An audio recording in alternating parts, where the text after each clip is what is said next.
জয়নগরে নাবালিকার উপরে যৌন নির্যাতন ও খুনের ঘটনা নিয়ে সাংবাদিকদের মুখোমুখি হয়ে নওশাদ সিদ্দিকী বলেন, জয়নগরের ঘটনা জঘন্য এবং নিন্দনীয়। এরপরেই তিনি বলেন, মহিলাদের উপর অত্যাচারের ঘটনা প্রতিনিয়ত ঘটে চলেছে, একজনও সাজা পায় না। শাসক দলের ঝান্ডার নিচে থাকলে এই অপরাধ কোনো দিনই বন্ধ হবে না। তিনি আরও বলেন, মেয়েদের উপর এই ধরনের পাশবিক অত্যাচার যারা করছে, যত দ্রুত সম্ভব তিলজলা মডেলে বিচার প্রক্রিয়া শেষ করে দৃষ্টান্তমূলক শাস্তি দিতে হবে। এরপরেই তিনি বলেন, গ্রামবাসীদের দাবি অভিযোগ জানানোর জন্য তাদের বিভিন্ন থানায় ঘুরতে হয়েছে। পরিবার ও গ্রামবাসীদের অভিযোগ থাকা সত্ত্বেও পুলিশ মামলা নেয়নি। এরপরই তার মন্তব্য, পুলিশ এবং সরকারি কর্মীদের একাংশ এমন কিছু কাজ করছেন যাতে সরকারের ভাবমূর্তি নষ্ট হচ্ছে, মানুষের ক্ষোভ তৈরি হচ্ছে। পুলিশ কর্মীর বিরুদ্ধে কড়া আইনি নেওয়া দরকার। এরপরই তিনি বলেন, রাজ্যের মহিলাদের কোনো নিরাপত্তা নেই, তাদের নিরাপত্তার জন্য আরো আন্দোলন চালিয়ে যাব। আমরা শুনে নেব নওশাদ সিদ্দিকী কি বললেন।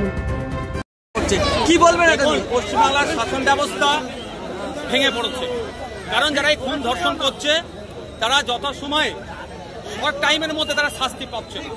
অনেক ক্ষেত্রে তাদেরকে শাসক তাদের পক্ষ নিয়ে নিচ্ছে, ফলে একটা বার্তা যাচ্ছে। যেমন তিলোত্তমা কাণ্ড নিয়ে আপনারা ভাবুন, যেখানে সারা বাংলা নয় সারা দেশ উত্তাল, সেই সময় সরকারের পক্ষ থেকে ডজন ডজন প্রায় 2 ডজন অ্যাডভোকেট সুপ্রিম কোর্টে অ্যাপয়েন্ট করছে। ফলে যাদের মনের মধ্যে এই পশুবৃত্তিগুলো আছে তারা কি একটা মনের মধ্যে তাদের একটা কোনো রকম ভাবে হয়তো একটা মেসেজ যাচ্ছে, হয়তো রাজ্য সরকার বা রাজ্য প্রশাসন তাদেরকে বাঁচিয়ে নেবে বা তাদের পক্ষ নেবে, ফলে এগুলো বেড়ে যাচ্ছে। আমরা কোনো মতেই চাই না এই ধরনের ঘটনা বাড়ুক। আমরা চাই রাজ্য প্রশাসনের সংস্কার হওয়া দরকার এবং রাজ্য প্রশাসন তৎক্ষণিক এই ধরনের যে ঘটনা ঘটছে তাদের বিরুদ্ধে অ্যাকশন নিক এবং স্বল্প সময়ের মধ্যে চার্জশিট রেডি করে এদেরকে কনভিক্ট হিসাবে চার্জশিট রেডি করে কোর্টে জমা দিক। কোর্টের যারা বিচারপতি আছে তাদের মাধ্যমে কনভিক্ট ঘোষণা হোক। ফলে কি হবে, যাদের মধ্যে এই পশুবৃত্তিগুলো আছে তারা মনের মধ্যে দাহ করবে, মনের মধ্যে আপনার দাফন করে দেবে। এই যে আমরা দেখছি বারবার পুলিশের বিরুদ্ধে অভিযোগ হচ্ছে, প্রাথমিকভাবে পুলিশ সবসময় অভিযোগ নিতে অস্বীকার করছে, এইটা নিয়ে কি বলবে পুলিশের ভূমিকা নিয়ে? দেখুন, এক্ষেত্রে পুলিশের ভূমিকা নিয়ে তো প্রশ্ন থেকে যাচ্ছে। আরজিকর কাণ্ডের পরে আমাদের চোখে আঙুল দিয়ে দেখিয়ে দিয়েছে এবং 14 তারিখ রাতে যেভাবে পুলিশের উপস্থিতিতে ভাঙচুর চালিয়েছে, পুলিশের কিভাবে নিষ্ক্রিয় হয়েছিল। পুলিশকে সক্রিয় হতে হবে এবং বিএনএসএস যে অ্যাক্ট হয়েছে 2023-এ 173 নম্বর ধারাতেই উল্লেখ আছে যে আপনার ওখানে উল্লেখ আছে যে এই ধরনের মহিলা নির্যাতনের ক্ষেত্রে তার কোনো কমপ্লেন আসলে বা কোনো অভিযোগ আসলে ভিডিওগ্রাফি করতে হবে এবং একজন মহিলাকে সেখানে অ্যাপয়েন্ট করতে হবে। দুর্ভাগ্যের বিষয়, এখানে মহিষমারি পুলিশ পোস্টে এসে পরিবারের লোকজন যখন জানালো, তাকে এখান থেকে 20 কিলোমিটার দূরে জয়নগর থানা যাওয়ার জন্য নিদান দিচ্ছে। যদি ওইখানে না যাওয়ার নিদান দিয়ে ওই পোস্টের পুলিশ কর্তারা যদি বেরিয়ে একটু দেখভাল করতো, তাহলে হয়তো এই দুর্দিন দেখতে হতো না, এই ভয়ঙ্কর দিন দেখতে হতো না। এই ধরনের পৈশাচিক যে আক্রমণের শিকার হয়েছে, মৃত্যুর কোলে ঢলে পড়লো আমার বোনটা, নাবালিকাটা, তাহলে এই দিন দেখতে হতো না। পুলিশের সম্পূর্ণরূপে ব্যর্থ।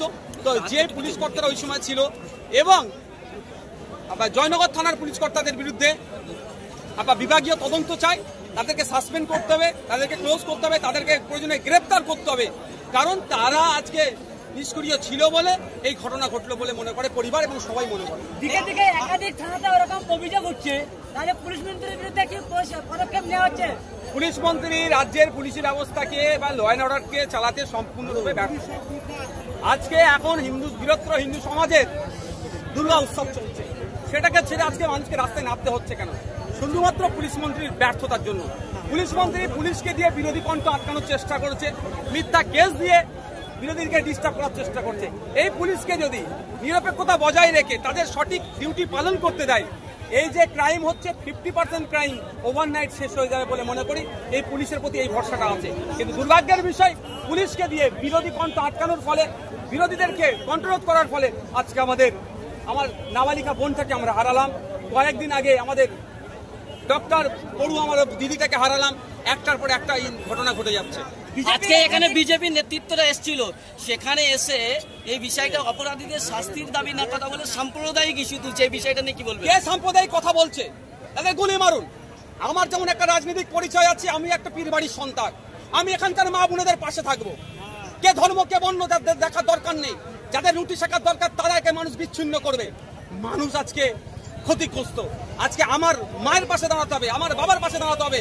আমার নাবালিকা বোনটার সাথে যারা অত্যাচার করেছে, জাত ধর্ম বর্ণ দেখে তার বিচার হয় না। এই জাত ধর্ম বর্ণ দেখতে গেলে হয়তো রাজনীতির রুটি শেখা যাবে, ওই বোনটাই পরিবারটা বিচার পাবে না। তো আজকে আমি আশ্বাস নেমেছি, তো জাত ধর্ম বর্ণ নয়, যারা নোংরা রাজনীতি করে তাদেরকে ধিক্কার নিন্দা জানাচ্ছি। আমাদের চাই বিচার।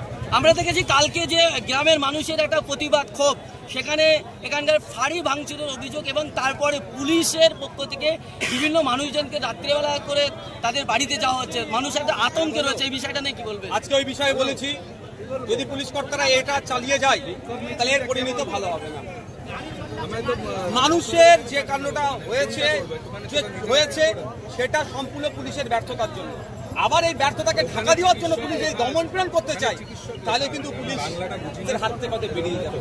এখন যথেষ্ট আইন শৃঙ্খলা ঠিক জায়গাতে আছে, ল অ্যান্ড অর্ডার সিচুয়েশন ঠিকঠাক আছে। আমি পুলিশের ঊর্ধ্বতন কর্তার কাছে বলবো এবং পুলিশ মন্ত্রীর কাছে অনুরোধ করবো যে এইটা নিয়ে আর নাড়াঘাটা করতে যাবেন না। আপনাদের কনসেন্ট্রেট হওয়া দরকার কত দ্রুত সম্ভব ওই মোস্তাকিমকে ওর অন্যায় ঘৃণিত যে অন্যায় করেছে ওটার শাস্তি কিভাবে দেওয়া যায়। আজ দেখলাম যে কলকাতা হাইকোর্টের